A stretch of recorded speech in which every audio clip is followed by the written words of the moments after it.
இப்போ நம்ம பார்க்க போகிறது பச்சைப்பயிறு தோசை தான். எப்படி செய்யணும்னு பார்க்கலாமா? நான் பச்சைப்பருப்பை 1 1/4 டம்ளர் எடுத்திருக்கேன். எடுத்து ஒரு குண்டானில் போட்டு அதே டம்ளரில் 1/4 டம்ளர் பச்சரிசி எடுத்திருக்கேன். அதையும் போட்டு தனித்தனியாக ஊற வச்சுக்கணும். இப்போ காலையில் செய்கிற மாதிரி இருந்தால் நைட்டே ஊற வச்சுக்கணும். இந்த மாதிரி நசுங்கி தோல் வர மாதிரி இருக்கணும். அப்போ நல்லா ஊறிச்சுன்னு அர்த்தம். எடுத்துகிட்டு மிக்ஸி ஜாரில்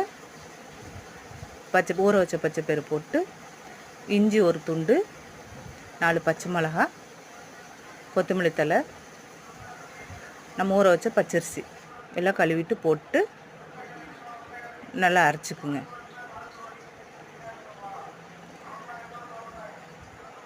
இப்போ கட்டியாக இருந்த மாதிரி இருக்குது, அதனால் நான் கொஞ்சம் தண்ணி ஊற்றிக்கிறேன். உப்பு போட்டு தண்ணி ஊற்றி கரைச்சிட்டு உடனே சுடலாம். இது ரொம்ப ஹெல்த்தியானது கூட. இது வெயிட் லாஸ் பண்ணுறவங்களா இது ரொம்ப ஈஸியாக இருக்கும் சாப்பிட்டா. வயிறு ஃபுல்லாக இருக்கும் சாப்பிட்டோம்னா, 2 சாப்பிட்டா கூட. இந்த மாதிரி நீங்களும் ட்ரை பண்ணி பாருங்கள். இதுக்கு சைடிஷ் தேங்காய் சட்னி, என்ன சட்னி வேணால் நம்ம தொட்டு சாப்பிட்லாம். கார சட்னி கூட அரைச்சி சாப்பிட்லாம்.